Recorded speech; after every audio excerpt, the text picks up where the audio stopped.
अगर आप किसी कंपनी में काम कर रहे थे और वहाँ पे आपका कंपनी में पीएफ कटा हुआ है और आपने बहुत दिन से काम किया, 1 साल से ये हो, 2 साल या 6 महीने, चाहे जितना भी काम किए हो, आपका पीएफ जमा हुआ है, तो जो पीएफ कटता है ना, तो पीएफ में हमारा एम्प्लॉय शेयर और एम्प्लॉय शेयर और उसके बाद इंटरेस्ट यानी कि पेंशन का ये पैसा मिलता है अलग से।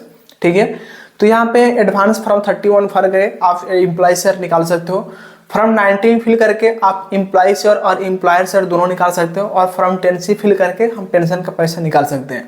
बट कन्फ्यूजन से बहुत सारे लोगों का मन में सवाल है कि पेंशन का पैसा निकालने का टाइम पीरियड क्या होता है, यानी कि हम ज्वाइनिंग करने के कितने दिन बाद हम पेंशन का पैसा को फुल एंड फाइनल निकाल सकते हैं। देखो, पेंशन का पैसा निकालने के लिए यहाँ पे 2 रूल्स काम करते हैं ईपीएफ के अंदर। पहला रूल्स ये है कि जिसकी कंपनी में आप काम कर रहे हो उस कंपनी में सर्विस आपका 6 महीने से कम है तो आप पेंशन का पैसा विड्रॉ नहीं कर सकते। अब यहाँ पे आपको अच्छे से समझाता हूँ। अगर आपने किसी कंपनी में ज्वाइन किया और आपने उसमें मतलब 6 महीने काम नहीं किए, आपने 4 महीने 5 महीने काम किए और आपका सिर्फ 4-5 ही पीएफ जमा हुआ है, महीने 4-5 महीने जमा हुआ पीएफ, ठीक है, और आपने कंपनी को छोड़ दिया। अब उसके बाद आप 2 महीने बाद यानी 60 दिन बाद, कंपनी छोड़ने के 60 दिन बाद आप उसका फॉर्म 19 फिल करके पैसा तो निकाल सकते हो, लेकिन फॉर्म 10C फिल करने जाओगे तो आपको वहाँ पे क्लेम रिजेक्ट हो जाएगा क्योंकि आपका सर्विस 6 महीने से कम है। तो अगर आपको पेंशन का पैसा निकालना है तो किसी भी कंपनी में जब आप ज्वाइन किए हो तो उस कंपनी में कम से कम आपको 6 महीने काम करने पड़ेंगे।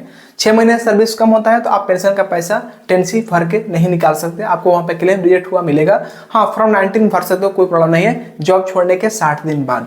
और दूसरा जो रूल्स है ये है कि अगर आप किसी कंपनी में आपका सर्विस 10 साल तक होता है तो फिर आप इस केस में भी पेंशन का पैसा नहीं निकाल सकते। तो यहाँ पे आप कंफ्यूज मत होइएगा कि 10 साल काम करने के बाद में हमारा पीएफ का पैसा मतलब पेंशन का पैसा क्यों फंस रहा, तो फंस नहीं रहा, उसका रूल्स अलग हो जाता है।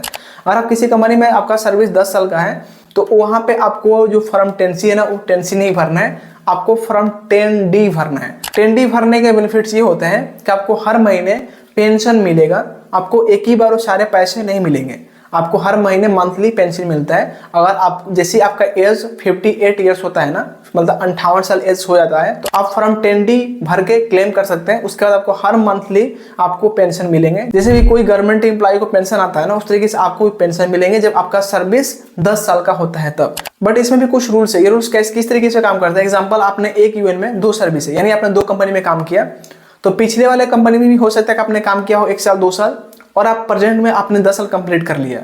तो देखो ये रूल्स किस तरीके से काम करता है। अगर आपने पिछले कंपनी में काम किया 2 साल और वहां पे अगर आपने फॉर्म 19 वो काम छोड़ने के बाद फॉर्म 19 और फॉर्म 10C फिल करके पैसा को निकाल लिया, फॉर्म 19 भी फिल किया, पीएफ का पैसा निकला, फॉर्म 10C फिल करके अपना पेंशन का पैसा निकाल लिया, ठीक है।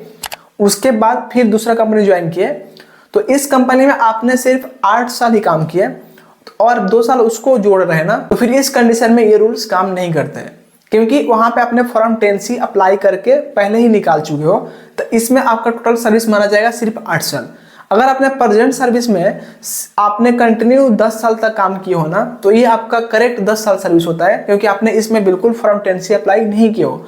बट आप 10C जब भी अप्लाई कर लेते हो किसी भी सर्विस का, फिर वो टाइम पीरियड वहीं पे एंड हो जाता है। फिर आप जब नए कंपनी ज्वाइन करते हो ना, तो फिर वो टाइम पीरियड वहां से स्टार्ट होता है। आप ये मत समझना कि मैं 2016 से काम कर रहा हूँ, 2026 तक हमारा 10 साल तो हो गया तो मुझे भी पेंशन मिलेंगे 58 साल का जब मैं हो जाऊंगा, ऐसा नहीं है। आप जब भी 10C फॉर्म भरेंगे तो वो जो टाइम पीरियड है वहीं पे खत्म हो जाता है, आपको नया टाइम पीरियड वहां से स्टार्ट होगा। जब नए कंपनी में करते हो, नए कंपनी में जॉब करते हो, जब आपका पीएफ करता है तो फिर वहीं से वो टाइमिंग स्टार्ट होती है। तो अगर कंटिन्यू उस सर्विस के अंदर कर रहे हो, काम कर रहे हो, फिर आप उस कंपनी में काम करते करते 5 साल छोड़ दिए, फिर आप दूसरे कंपनी में काम कर रहे हो और दूसरे कंपनी में फिर काम करके 5 साल किए, तो दोनों कंपनी मिलाकर 10 साल हो गया। बट इन दोनों कंपनी का आपने पीएफ नहीं निकाला है, सिर्फ आपने फॉर्म 90 फिल किया हो, फॉर्म 10C नहीं भरा है, तो ये रूल्स बिल्कुल काम करेगा क्योंकि यहाँ पे जो आपका पेंशन का जो सर्विस बन रहा है वो करेक्ट 10 साल का हो रहा है, तो आपका ये रूल्स काम करता है। अब मुझे लगा आपको समझ में आ गया होगा पीएफ का पैसा किस कंडीशन में निकलता है और किस कंडीशन में नहीं निकलता है। फिर भी कोई कंसर्न या कंफ्यूजन हो या पीएफ का और कोई काम हमसे कराना चाहते हैं तो हम इंस्टाग्राम पर मैसेज करके कॉन्टैक्ट कर सकते हैं। हाँ, बट एक ध्यान दीजिएगा, आपको ईमेल और पासवर्ड और ओटीपी शेयर करना होगा, तभी मैं आपके प्रॉब्लम को सॉल्व कर पाऊंगा। मिलते हैं फ्रेंड्स एक नए वीडियो में। Subscribe the channel for more videos. Thank you.